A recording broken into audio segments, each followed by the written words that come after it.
Okay, so we're ready to start the Entrelac setup row. Let's just have a little look at the structure of Entrelac. As you can see at the bottom here, we've done our 1x1 rib band, and then we go into these, if you can see, triangles going all the way along the base of my work. Now obviously yours is going to be much bigger than this, but still the same. You're going to have triangles that work along the bottom, and then once they're in place, you work these rectangles out of them. You can see they're rectangles coming out of the triangles. So we're going to start our setup by working these triangles across the bottom, our next row on top, if you like, on top of our 1x1 rib. These triangles, I'll show you how to do that. Right, I'm delighted to tell you that although it might look complicated, making these lovely triangles is actually dead simple. So without too much chatter, let's get on with it. To start with, you're going to just, we're now on the right side. And to start with, you're going to knit 2 stitches. And then stop and turn the work to the wrong side. Purl 2. 1 and 2, and then turn the work back again. Excuse me. And then knit 3. So we're increasing by 1 stitch. 1, 2, and I'm going to get this next stitch, and 3. Turn the work. Purl 3. 1, 2 and 3, and you're just going to keep doing that, increasing by 1 stitch all the way through. So I've got 4 now. I'm going to do 4, 1, 2, 3 and 4, and we're going to just keep doing this, increasing on the knit side by 1 stitch each time. And I'm going to keep doing that, and when I get to 7, I'll show you what's happening. So all I'm doing is picking up,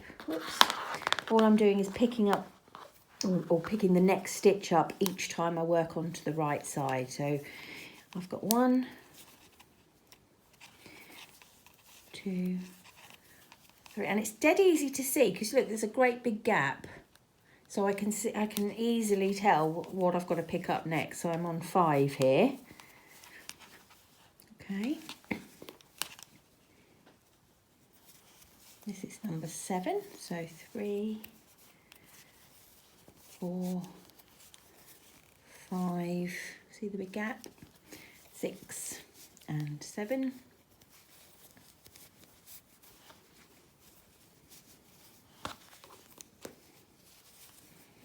Purl that right back to the end.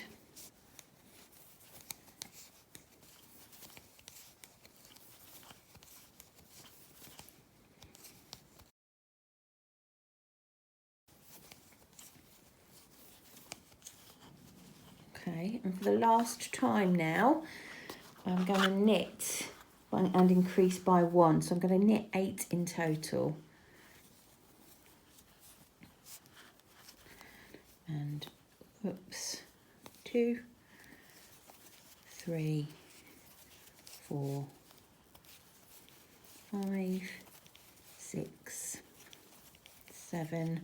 Great big gap. Let's pick up number 8. Right, this time I'm not going to turn the work, and if you look, so my rib will sit across the bottom straight like that. You can see we've created a triangle, and that is the first triangle of 19 that you will create across your piece. So 1 sitting there nice and easily, and there's nothing, the great thing is there's nothing difficult at all to do. You're just going to repeat that triangle is going to sit on this needle quite happily. As you make more, they'll work down and sit around the cable completely fine. So all you're going to do is work that little sequence we've just done 19 times in total across your work. So I'm just going to finish mine up. I think I've got about 5 to do on mine, and I'll show you what it looks like at the end. Okay, I'm just finishing the last triangle, 6, 7, and what you'll notice is that I use up the very last stitch, which makes my 8 stitches. Now if I let that go, like I said, I've only got 5 triangles. You'll have many more than this. And yes, they do look a bit curled up and odd, but don't worry, because that will change. But if I sort of just pull that up a bit, like so really, you can see they're triangles, can't you? And as you continue to work the piece, they will become very obviously triangles. So your setup row is a row of very fun and easy to make, hopefully, triangles.